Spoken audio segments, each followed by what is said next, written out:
he comes in, he's got him dialed in, and he just, all he's got to do is make a play. And even if he catches it, you tackle him in bounds, the game is over. And I know. Holy shit. Stop! Kyle!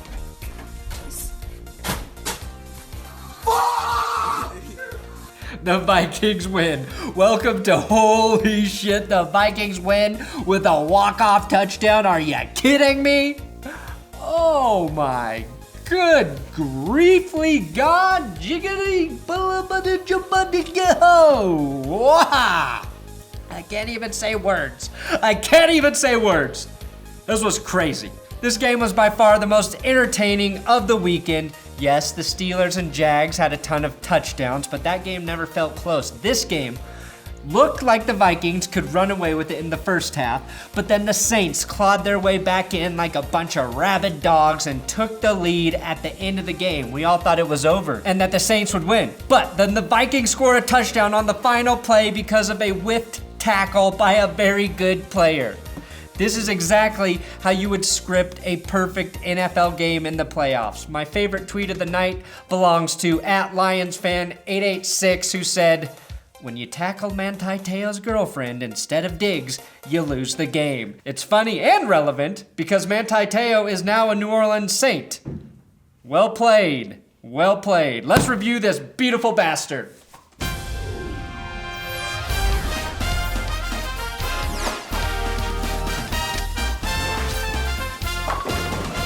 This episode is sponsored by SeatGeek. There's a link in the description. Use my promo code ThatsGood and you're gonna get $20 off your first ticket purchase. You can get tickets to the NFC and AFC championship games if they're not already sold out. So if you wanna do that, use my promo code to save yourself a little bit of money. And if you're too miserable because your team's not in the playoffs and you wanna go to a comedy show or a concert instead, SeatGeek is the place to do it. Promo code ThatsGood, save yourself some cash. The Vikings scored first in this game, and I believe it was destiny. Jerick McKinnon was the man to score the touchdown. But the reason I say they were destined to score was because they nearly returned the punt just a few minutes before for a touchdown. But that was saved by a brilliant tackle from Saints punter Morstead, although he appeared to suffer an ab injury on the play. I also have an ab injury as well. Fat deposits all over my abs, rendering them invisible to the naked eye. You ain't got shit on me, big cat. Ab injury. Just an old ab injury there. Oh wait, what's that? Breaking news. Literally breaking news. Morstead actually broke his ribs on that tackle, and then he played through the pain. Wow, that's impressive. But now I don't know if the tackle was awesome or not. It's cool because a punter did it, but it's like, dude, you make 1 to 2 tackles per year, and you break your ribs on one tackle? Cool or not cool? Because it was a punter. Very tricky question. There was some controversy in this game as well. The Saints were flagged for pass interference here, even though it was Stefon Diggs holding on to Crawley's hand like a scared child about to cross a dangerous street. Diggs has a tighter hold on Crawley's wrist than Tom Brady has on Satan's red throbbing wee-wee. It's not vulgar if you say throbbing wee-wee. Andrew Sendejo had an acrobatic pick deep down the middle of the field, leaping to snag this ball out of the air. For a white dude, Sendejo has hops. Oh wait, he's actually of Mexican descent.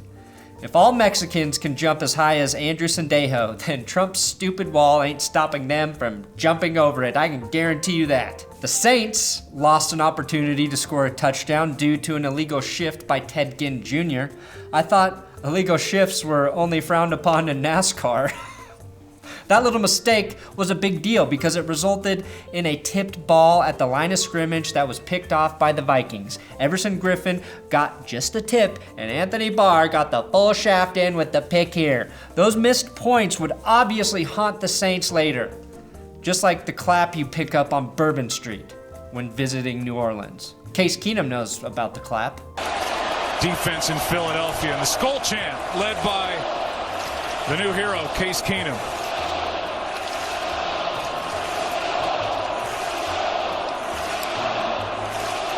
New Orleans entered halftime down 17-0.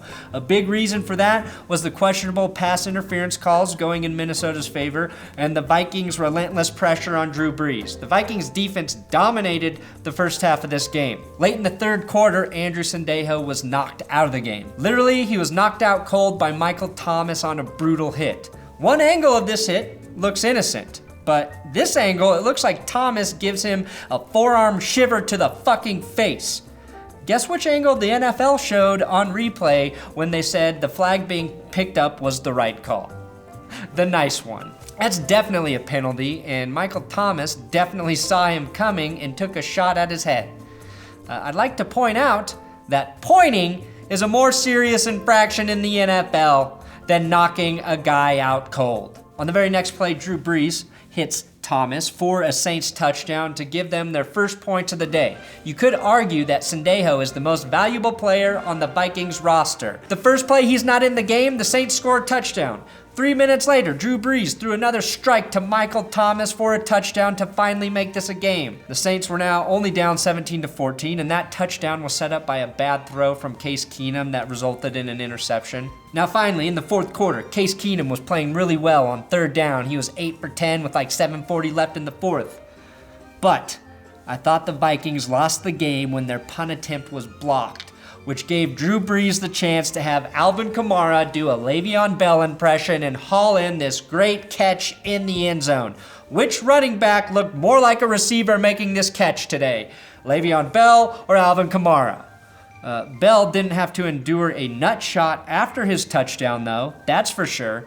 Careful there, Ingram. You just gooch blasted your teammate for no reason. Alvin Kamara out for the season with a taint injury caused by his own teammate.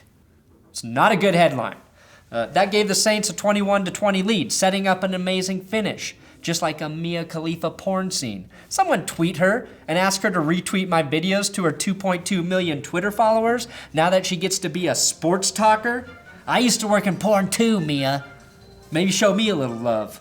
With less than 2 minutes left in the game, Case Keenum connected with Adam Thielen, who was pass interfered with anyway. What a throw, what a catch. The clock was winding down, but not far enough. At 1:29, Kai Forbath split the gooch with the 53-yard strike to give Minnesota back a 23-21 lead. But then the Saints answered and kicked a field goal of their own to take back a 24-23 lead. This is when we thought the game was definitely over. The Vikings looked dead in the water, like all the rats at the Dasani bottling facility. But you didn't hear that from me. Minnesota wasn't in field goal range and needed a Vikings miracle, which they were goddamn fucking blessed with when Stefon Diggs got open, made this catch, and then had Marcus Williams dropping his head to miss the tackle. Diggs would gallop 61 yards to kill the dreams of Drew Brees playing in Super Bowl 52. Holy shit, that was amazing. When that play happened, I was screaming with joy.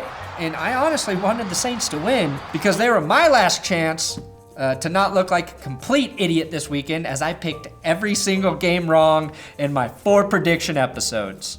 And now you know why I don't have more subscribers. Because I don't fucking deserve them. Both of Jeff Fisher's former backup quarterbacks are now playing in the NFC Championship game. Suck it, Jeff. But maybe Fisher knew Case Keenum was secretly performing the Vulcan mind meld on his teammates. Thanks for the assist there, Don. Give me your soul, Stefon. Don't tell anybody that old Casey boy stole your soul.